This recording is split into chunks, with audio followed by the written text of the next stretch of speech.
I was born and raised and educated in Canada, and I did not meet Christians till I was 27 years of age. But I was in fact, my parents make the point that as soon as I could talk, and I wasn't really talking until I was 5 years of age, but as soon as I could talk, I was asking questions, and in particular questions about the universe. They claim I was kind of a born scientist.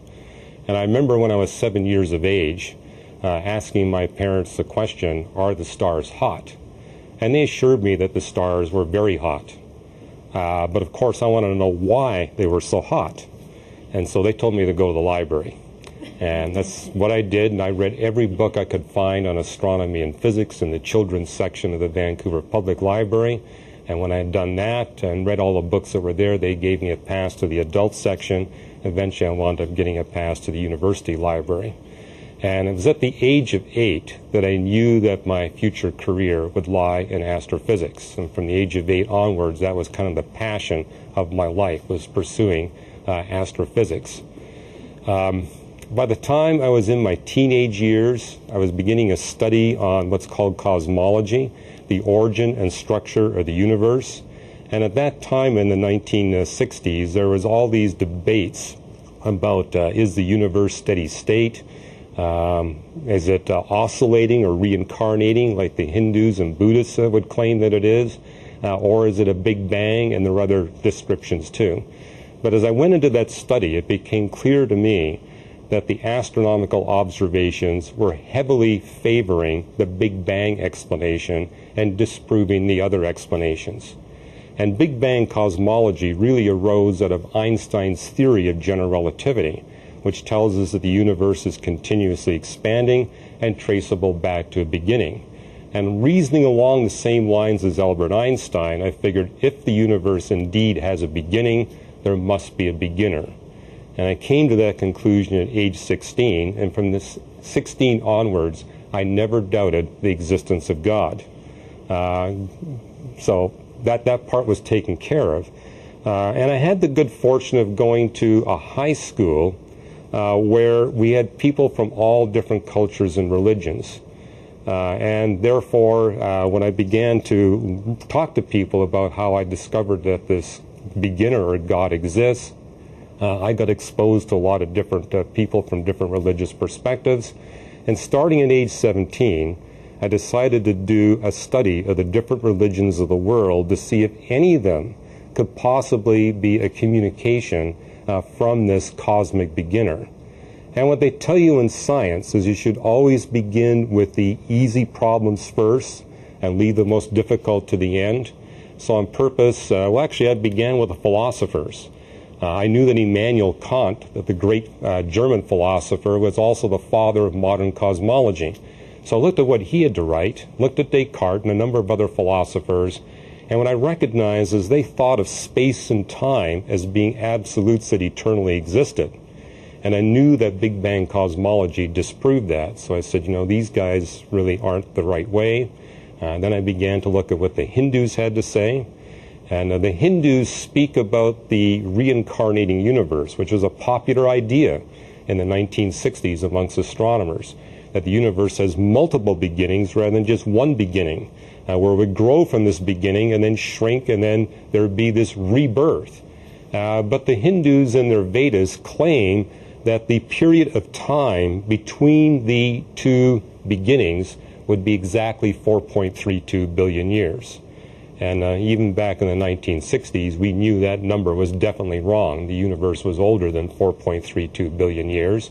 And we also were able to demonstrate that the universe was so entropic, in other words, so efficient in radiating heat from hot bodies to cold bodies, it would allow no possibility for any kind of rebound or bounce mechanism. So at age 17, I recognized that the truth of the universe did not come through Hinduism. And therefore, Hinduism's message could not be compatible with the one that began the universe or created the universe.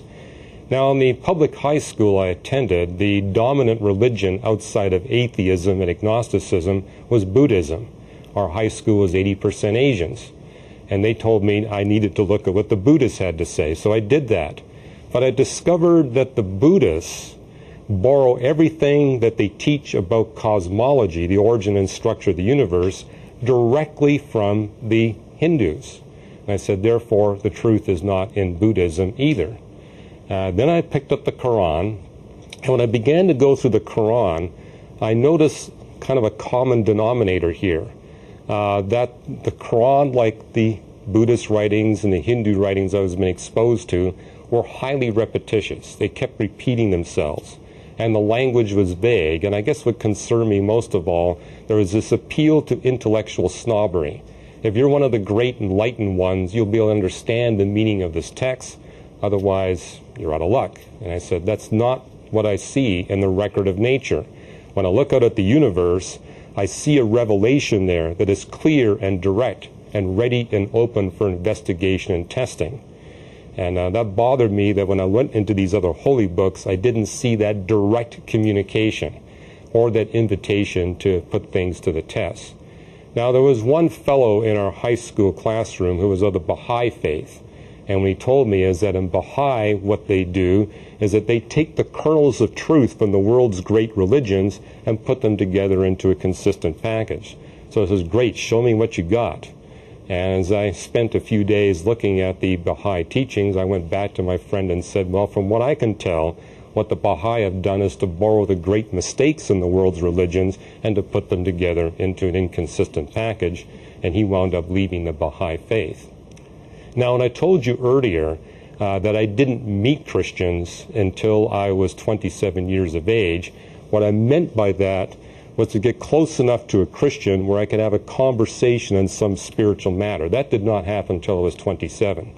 And that's because in Canada, there just aren't as many Christians as there are here in the United States. They're harder to meet.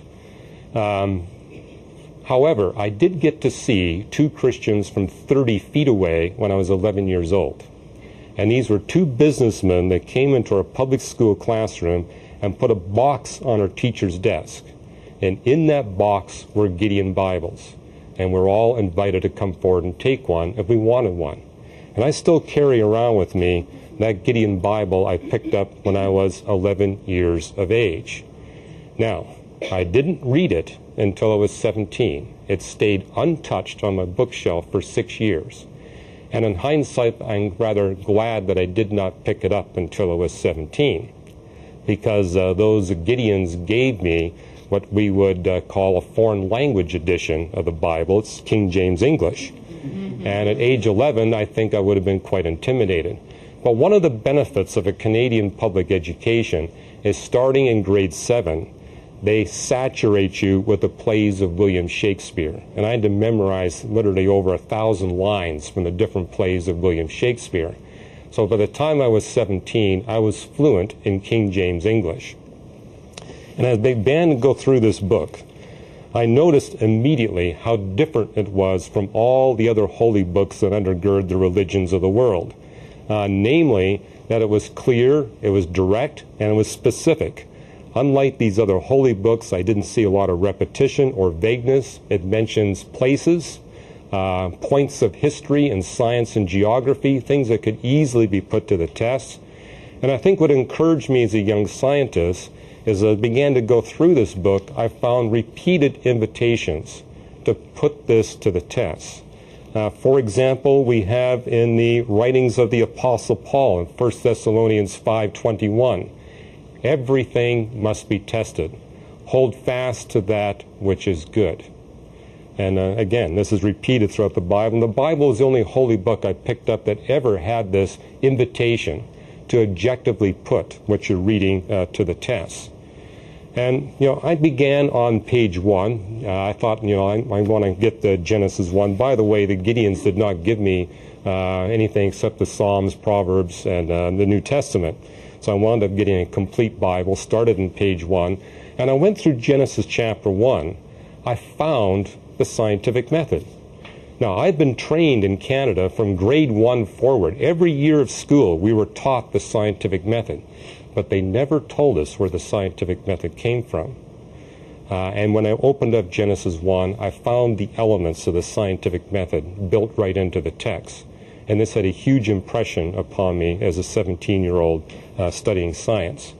And let me just review for you what I found in Genesis chapter 1. First of all, the step 1 of the scientific method is to make no attempt to interpret until you first establish the frame of reference.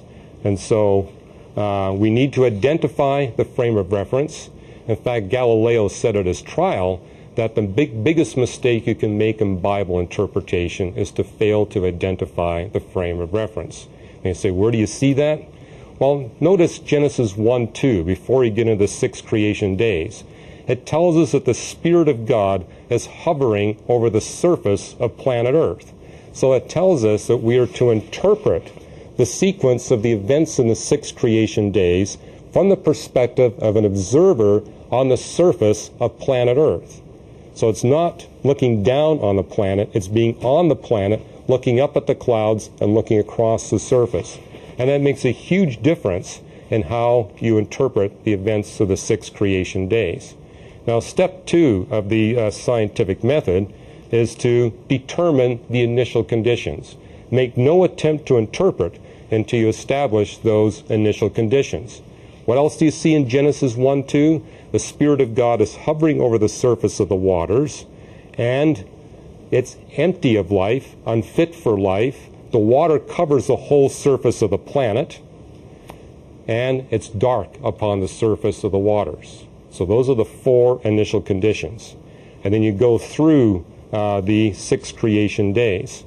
Now, as you go through those 6 creation days, the 3rd step of the scientific method that we teach our students, do not try to interpret when you do your experiment or make your observations, or in this case, read the biblical text.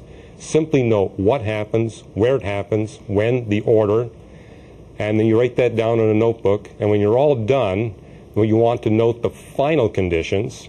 And having noted those final conditions, now and only now are you free to make an interpretation. But it's an interpretation you make lightly.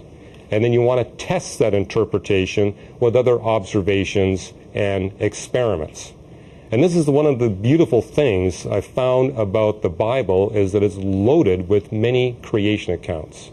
And what you find in the other holy books might be 1 creation account or 2, but in the Bible we have 25 different accounts of creation. Now, having done that, kind of looked at that scientific method outline, by the way, the Bible follows that pattern every time it describes a sequence of physical events. And it wasn't until I was 27 years of age and began to read the writings of the Scottish theologian Thomas Torrance and the 28-volume set his Scottish Academic Press put out on science and the Christian faith that I discovered that the scientific method really came directly from the Bible. That was the birth of the scientific revolution. It's no accident that the scientific revolution came out of the Reformation and Western Europe. It was Bible scholars reading the Bible, discovering this method, and applying it to their scientific research, and that was the birth of the scientific revolution. So it does come straight from the pages of the Bible. Now, following this biblical method, so the Bible tells us everything must be put to the test, but it also tells you how to put it to the test. And when you do that, this is the order of events you get for Genesis chapter 1. Genesis 1:1, in the beginning God created the heavens and the earth. The word in the Hebrew for heavens and earth is shamayan ares, which means the entire physical universe. The Hebrew word for earth has 5 different literal definitions. The Hebrew word for heaven has 3 different literal definitions. But the word shamayan ares is kind of like our English word butterfly. Butterfly's got nothing to do with butter or fly. It means something very different. Likewise, heavens plural attached to earth singular means something different. It means the entire physical universe encompassing all matter, energy, space, and time. In the beginning, God created. The verb there, bara, means to create something brand new that never existed before. Entirely compatible with the Big Bang singularity, which tells us that there's an actual beginning of matter, energy, space, and time. Genesis 1 starts off with that claim. Now, this is important because when you look at the other holy books of the religions of the world, they speak about God or gods creating within space and time that always exists. The Bible gives a radically different message, that God creates independent of space and time. And so space and time are created when God creates the universe. Then we notice that the frame of reference shifts from the universe as a whole to the surface of planet Earth. So we go from Genesis 1:1 to 1:2. It shifts our point of view from the universe down to the surface of planet Earth with those four initial conditions. And then we begin with the first creation day, let there be light. Notice the text does not say that God created the light. He says, let the light be.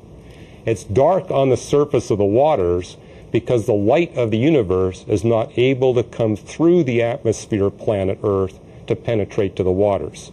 So it's dark because of the fact that the clouds prevent the light of the sun, for example, from penetrating through the clouds.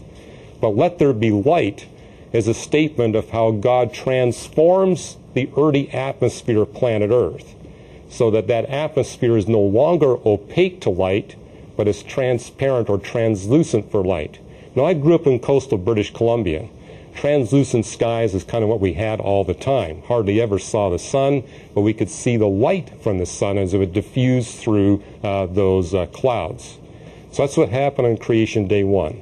Let there be light. God transformed the atmosphere, and now photosynthesis could begin on the surface of the earth in the waters. Keep in mind, there's water over the whole surface of the earth, no continents at this point. Creation day 2, again, does not use the word create. It says, let there be waters above and waters below. The waters below referring to the liquid water that was all over the surface of the earth, the water above referring to the water vapor atmosphere, and this is a statement of God setting up a stable water cycle where you got water in the atmosphere above, liquid water below, and they circulate one from the other. And this is something that was critical that God performed, a miracle, in order to prepare for the watering of the future continental land masses. Then you move into creation day 3, and it begins by talking about how God gathers the water. And now, instead of having an ocean that covers the whole surface of the earth, we have oceans and continents. Land masses begin to appear. And then dasha, let the land masses produce plants. Now the verb dasha there could be interpreted that God supernaturally created the plants, or that he worked through the natural process to bring about the plants, or a combination of the two. This is an example of where the scriptures do not give us a clear answer about how to resolve the creation-evolution debate. However, you'll be hearing in further lectures that indeed it was supernatural intervention, not simply God working through the natural process to bring about these plants upon the continental land masses. Then we move into creation day 4. And it says, let there be the great lights. Notice the text does not say that God created the great lights. He says, let the great lights be. So we have the sun, moon, and stars for the first time becoming visible to the observer on the surface of the earth. In other words, this is when the atmosphere gets transformed from being permanently translucent to at least occasionally being transparent, where observers can now see the objects responsible for the light. And in verse 15, which follows the 14th verse, where it says, let there be the great lights, verse 15 says, so that they may serve to mark seasons and years. And for whom? Well, for all the creatures that are going to show up on creation days 5 and 6. And on creation days 5 and 6, the text talks about God creating life forms that need the visibility, at least on occasion, of the sun, moon, and stars to regulate their complex biological clocks. And that would apply to anything more advanced than a clam. Clams need the occasional visibility of the sun, moon, and stars. And so before the 5th creation day, we have these more primitive creatures. After creation day 4, we have these advanced creatures that need that visibility. Then we have the 16th verse, which says, so God made the sun, moon, and stars, but the verb asa is in the completed form, letting us know that the sun, moon, and stars were completed before the 4th day. It doesn't tell us exactly when, but that God had created them previously to that 4th creation day. Genesis 1:1 would tell us in the beginning, before the 6 creation days. And then we move into creation day 5, where it talks these swarms of small sea creatures. And I believe this is a reference to the Cambrian explosion of life, where you have this sudden burst of complex life in many different forms. It shows up all at once. And then it talks about God creating birds and sea mammals towards the end of creation day 5. Soulish creatures. In other words, what we have is simply physical life for the first 4 creation days. Creation day 5 is the first time that we see soulish life. Life that's not purely physical, but soulish. Soulish in the sense that God imbues these creatures with mind, will, and emotions so they can relate to one another, but also relate to the future human beings. And then in creation day 6, it talks about how God creates 3 specialized kinds of land mammals. Creation day 5 talks about birds and sea mammals generically. Creation day 6 does not talk about land mammals generically, but rather focuses on 3 specialized kinds of land mammals, those that God specifically created to cohabit the planet with humanity. Then last of all, it talks about God creating the human species, male and female. And it uses asa bara, just like with the soulish creatures. When God created the soulish creatures, there's something about them that he manufactured supernaturally, but there's something in them that's totally brand new. What was manufactured would have been the physical component. What's brand new would be the spirit. Well, likewise with humanity. We are supernaturally manufactured by God from the dust of the earth, from what previously existed, but there's something in us that's brand new. We're the only species that God created, according to Genesis 1, that's body, soul, and spirit. And and that gives us the capacity to communicate with God himself. We're the only species that's given that capacity to ask questions like, who am I? Who created me? Why am I here? How can I have a relationship with my Creator? That's the spirit component within us. Now, as a young man of 17, it kind of took me about 4 hours to figure all that out. I was kind of going through all my textbooks and checking it out. But what I discovered was this, that here was an account of creation. The first account of creation I'd read in any of the holy books that actually fit what the record of nature revealed. When I was 9 years old, I read a book on creation myths. And it talked about over 100 different creation stories in different cultures of the world. Well, they were good for a laugh, and what they were talking about was just absurd in terms of what the record of nature revealed to us. But the one that came the closest to what the actual record of nature was revealing was the Enuma Elish of the Babylonians. And that's an account of creation that mentions 14 creation events, and it gets 2 out of 14 right. 12 wrong, 2 right. But when I picked up this Bible, what I found was an account of 13 creation events. All 13 were correctly described, and all 13 were in the correct chronological sequence. Now, the probability of Moses getting it in the correct order, even if he was given the correct information, that probability would be 1 chance in 13 factorial. That's 1 chance in 13 times 12 times 11 times 10, 9, 8, 7, 6, 5, 4, 3, 2, 1. You can figure that out while you're listening to me. It's a very small probability. But an even tinier probability is that Moses actually got all 13 events correctly described in the correct chronological sequence. So at age 17, that was my first clue that this book may be different from the other holy books in that it could actually be a communication from the being that created the universe. How else could Moses have possibly gotten it that accurate if he didn't have some inspired information from the creator of the universe himself? But I kept on going. And what I discovered as I kept moving is that there are many creation accounts in the Bible.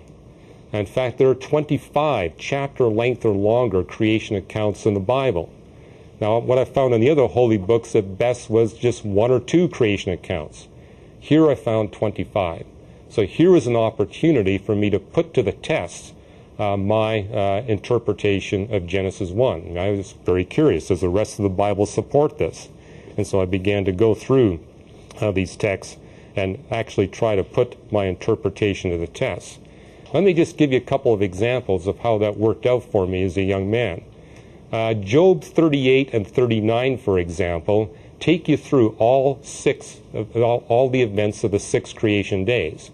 They're not numbered like they are in Genesis chapter 1, but it literally describes all the events and actually gives us more scientific detail about the events of the 6 creation days than you find in Genesis chapter 1.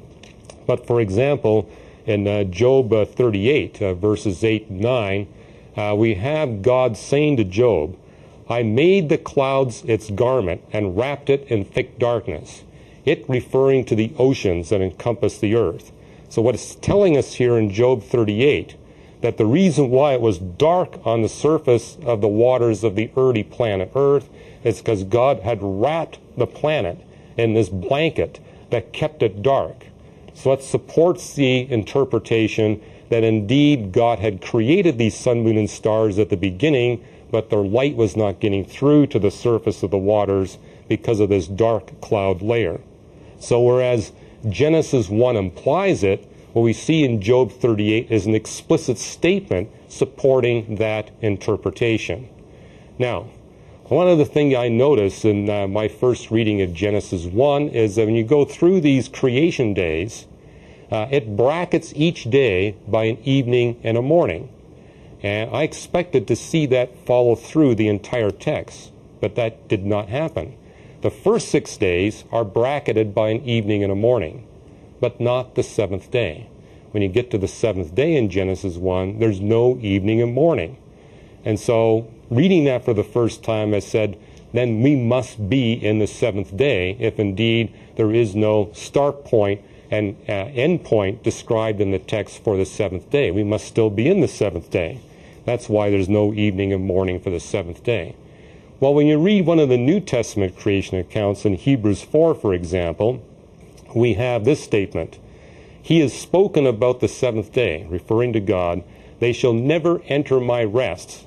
It still remains that some will enter that rest. So what we notice here in Hebrews, it's referring to the 7th day of creation in the present tense and in the future tense. So we're still in that 7th day. Now, one of the things that have bothered me ever since I was 10 years old is what I refer to as a fossil record enigma. Now, the fossil record enigma is that before humans come upon the scene, we see in the fossil record extensive evidence for both speciation events and extinction events. New life forms coming into existence and old life forms disappearing from existence. But as soon as humans come upon the scene, all we see are the extinctions, not the speciation events, only extinctions. And that had bothered me ever since I was 10. How come there's this difference between what happens before human beings and what happens after human beings? Well, I got a very satisfying answer to that out of Genesis chapter 1. Namely, what we see in Genesis chapter 1 is that for 6 days, God creates. On the 7th day, he stops creating. He rests. So for 6 creation periods, we have God creating these new species of life. But on the 7th day, he stops creating new species of life. When he created Adam and Eve, this is when he rested from his work of creation. So according to Genesis 1, we don't see speciation events today because God is at rest. He's not creating new species. Whereas we see it in the past because that's when God was actively creating. Now, another creation account that actually takes you through all the events of the 6 creation days is Psalm 104. Again, it doesn't number the days, but like Job 38 and 39, actually gives you much more scientific content about what's happening in those 6 creation days than what you would get in Genesis chapter 1. So there's another opportunity to test one's interpretation of Genesis chapter 1. And when you see towards the end of Psalm 104 is that life dies off, but that God recreates. God replaces the life forms that go extinct with new life forms that are better adapted to the changing earth and the changing sun. So here's an explicit statement backing up this fossil record enigma that it's the property of all life to die off or go extinct. That happens just through thermodynamics and gravity and electromagnetism. Laws of physics will guarantee that over time. but that God replaces the life forms that go extinct with new life forms by supernatural intervention. Now, I'll give you a little insight on that. This is not something I was aware of at age 17, but it's something we've become aware of since. There's a good reason for why we see this in Scripture, because of what's called the faint sun paradox. That if we look at the sun over the course of its history, when it's very young, it loses mass at a fairly good clip. It was about 7% more massive than it is today. And the luminosity of a star goes up with the fourth power of its mass. So during the early part of the sun's history, it would dim considerably. It would actually dim by 15%. So it's about as bright as it is today when it started off, and then became 85% as bright. But what happened in the core of the sun is that we had temperature conditions there which would fuse hydrogen into helium. And this is really where the sun gets its energy today, is from hydrogen fusion. But the more hydrogen that gets fused into helium, then the more powerfully that furnace will burn. And so what happens is, over the course of hydrogen burning in the sun, it gets hotter and hotter and hotter as more and more hydrogen gets converted into helium. Helium is a catalyst for the furnace. And so we understand today that the sun went from 100% of its brightness down to 85%, then from 85% back up to 100%. Now, life can only tolerate a 1% change in the sun's luminosity. So, well, how did God deal with this? The way God dealt with it is He created just the right life forms at just the right time. So those life forms would pull greenhouse gases out of the atmosphere, or add greenhouse gases to the atmosphere, and by controlling the atmosphere by the different life forms that God creates, He is able to keep the surface of planet Earth at the ideal temperature for life throughout the entire history of life here on planet Earth. Now, the planet today is spinning 5 times more slowly than it did when God first created life. And so that kind of explains why we only see bacteria first. Bacteria can handle a 4 or 5 hour rotation rate. We can't. Our bodies would be just sheared to bits by wind forces that would be engendered by that rapid rotation.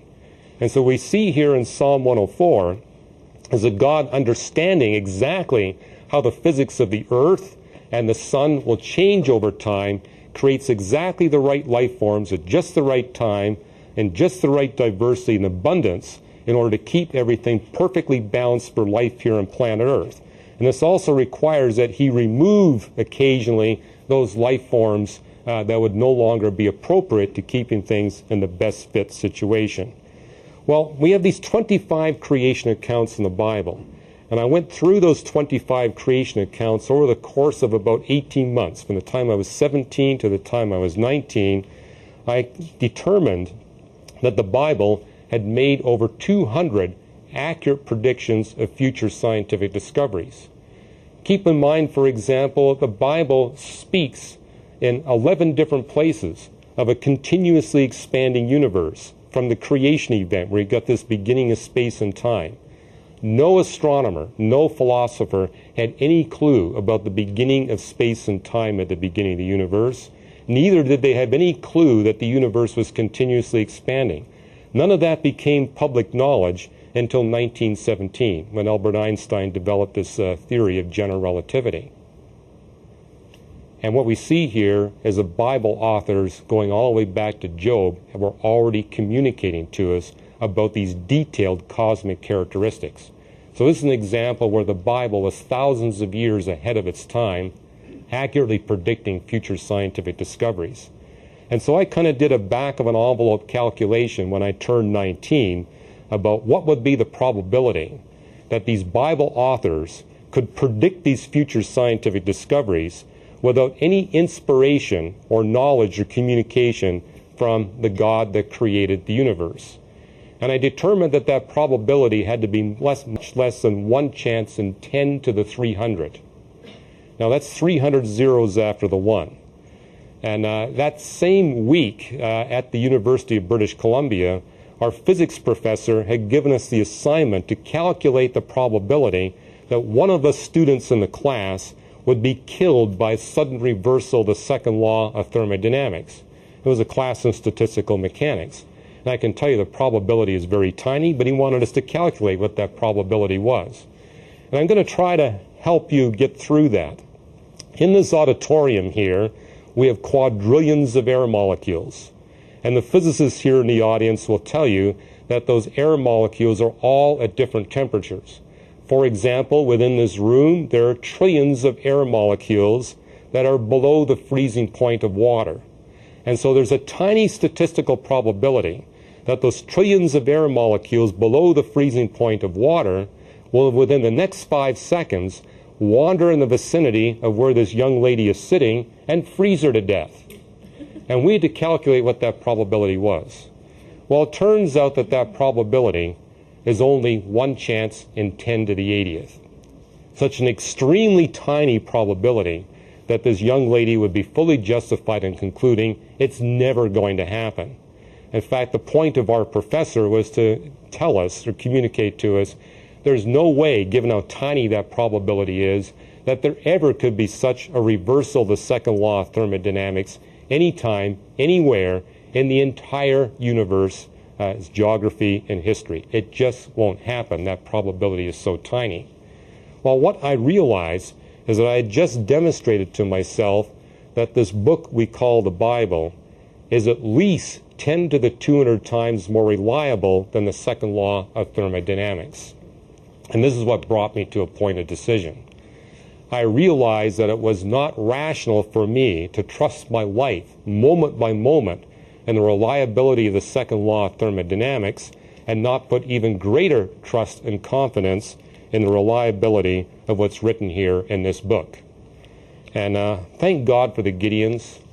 In every one of the Bibles they give away, they have 2 pages at the end that tell you what you need to do once you become persuaded that this book here indeed is the error-free Word of God. And the first thing I read in those 2 pages is that they tell me that God demands a standard of moral perfection. And that's one of the reasons why I was attracted to this book. Of all the holy books I read, this had the most beautiful and elegant description of how God wanted us to behave. And I made a commitment at age 17, maybe a foolish one, where I said I'm going to do everything I can to live up to the moral standard of this book. But the harder I tried, the more miserable I felt. The more I became aware I was falling short of God's standard of moral perfection. And the Gideons pointed out to me that's the conscience that God gives us. God writes His law on the heart of every human being.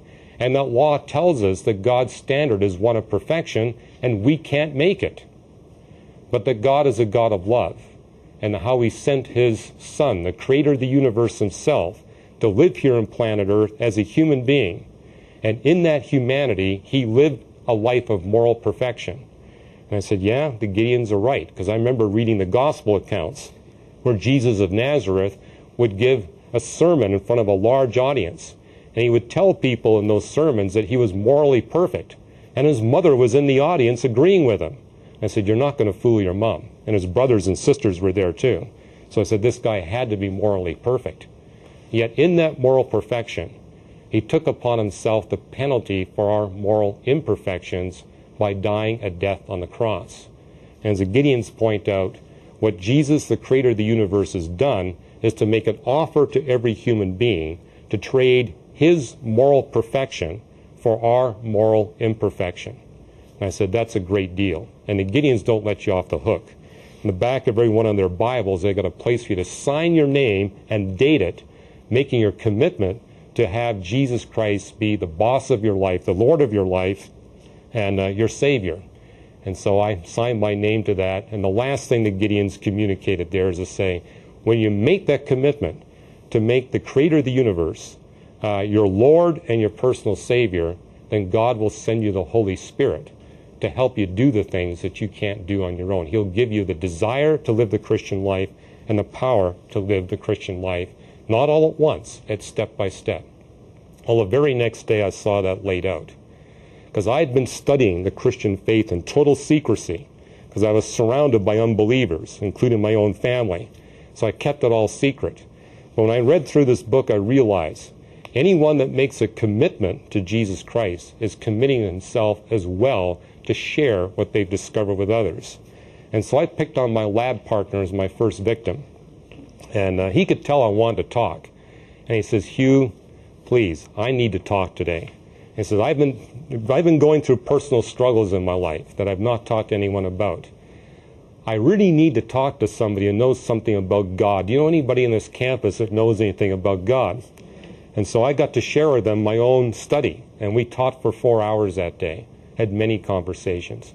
And I got to see several of my fellow students and professors come to faith in Christ. But it was really at Caltech, after I got my PhD, where I met Christians. You know, in Canada, they're hard to find. In the United States, they're everywhere. And it was at Caltech that I ran into astronomers who were Christians. They told me how to find a church that wasn't a cult, that took the Bible seriously. And I found one of those churches. And they had me begin teaching classes on how to use science as a tool to bring people who've never had contact with the Christian faith to Christ. And it was that church that actually helped me launch New Reasons to Believe, an organization founded to develop new reasons to believe.